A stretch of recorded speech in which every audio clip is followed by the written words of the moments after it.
So far up to this point in training camp and preseason, our Minnesota Vikings have found a way to stay away from that dreaded injury bug, unlike most teams that have suffered a handful of injuries at this point, some massive ones and stuff like that. We have completely stayed healthy, except for two people that we're going to talk about today and how serious their injuries might be. It seems like they're going to be okay, but you never know what's going to happen. But I'm glad that we've stayed away from that injury bug because we've seen it in the past. We get hurt. Our season starts off in a kind of a downhill spiral, and then all of a sudden we find a way to even it out, and we're not going to have a great year. But hopefully that's not the case. I think we're going to have a good season this year as long as we stay healthy and as long as that dreaded injury bug stays away. So Kene Nwangwu and Jalen Nailor are the only two people on the Minnesota Vikings roster who are going to be starters that are hurt, and we're not so sure what's going on with them. Other than that, they're day to day. So how serious are these injuries? Well, Fan Nation wrote an article giving us a good look into how serious these injuries are and what Kevin O'Connell, our head coach, had to say about them. It said, the Minnesota Vikings have been able to stay relatively healthy during training camp, but injuries to Kene Nwangwu and Jalen Nailor could be a factor that determines how the final roster looks ahead of the 2023 season.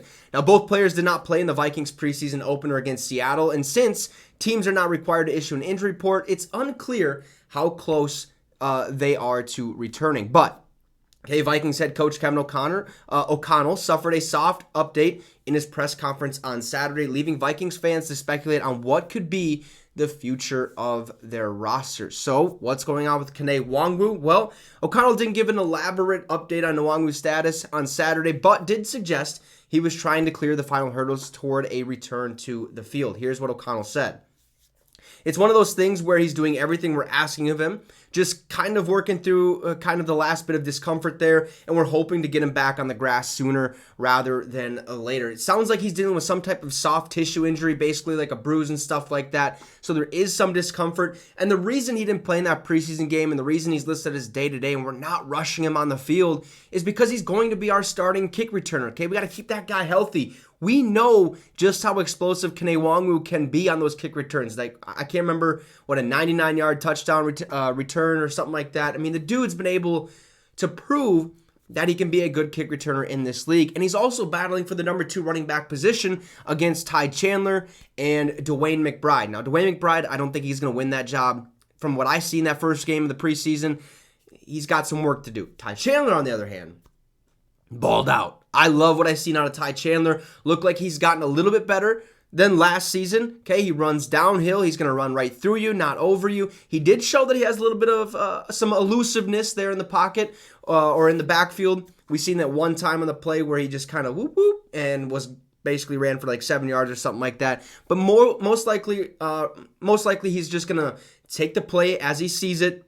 And he's going to go to the hole that he's supposed to go, straight V-line towards it, find a way to tackle him. He's usually going to pick up about 3 to 5 yards. He actually averaged 3.7 yards per carry against the Seattle Seahawks, 70 total yards. I mean, he looked great. So he's probably going to be our number 2 running back, but we don't know what's going to happen because if you don't remember, we brought in Kareem Hunt the other day for a visit, which means we could sign him, and he would end up being our number 2 running back if he proves that he is capable of doing so and beating out Ty Chandler and stuff like that.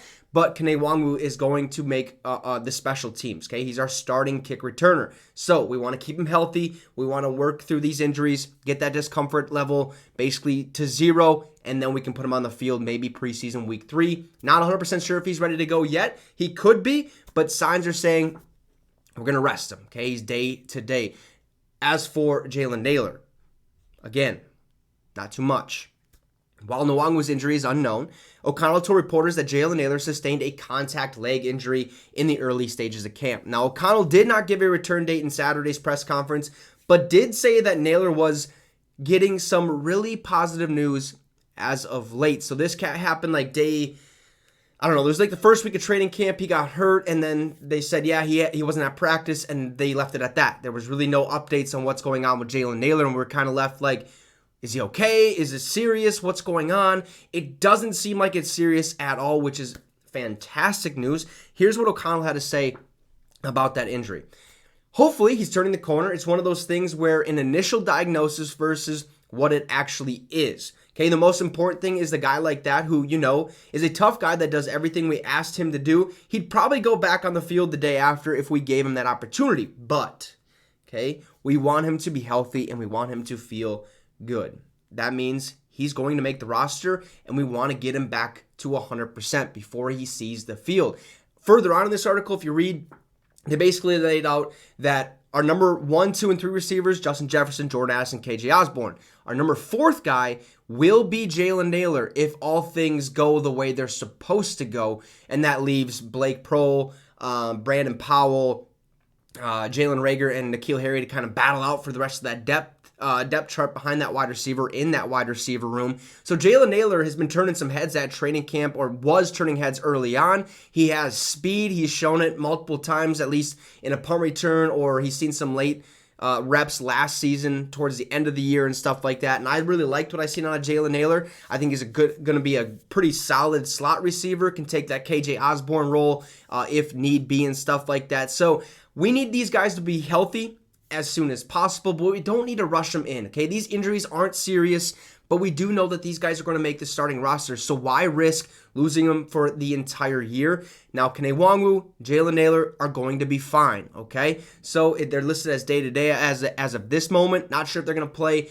this upcoming Saturday against the Tennessee Titans, but they might play preseason week 3 just in case, so that we, get the wheels turning a little bit before the regular season hits underway. So let me know in the comments what you think about this. Drop a like and subscribe to the channel. It'd be much, much appreciated. Have a great rest of your night, folks, and Skol Vikes.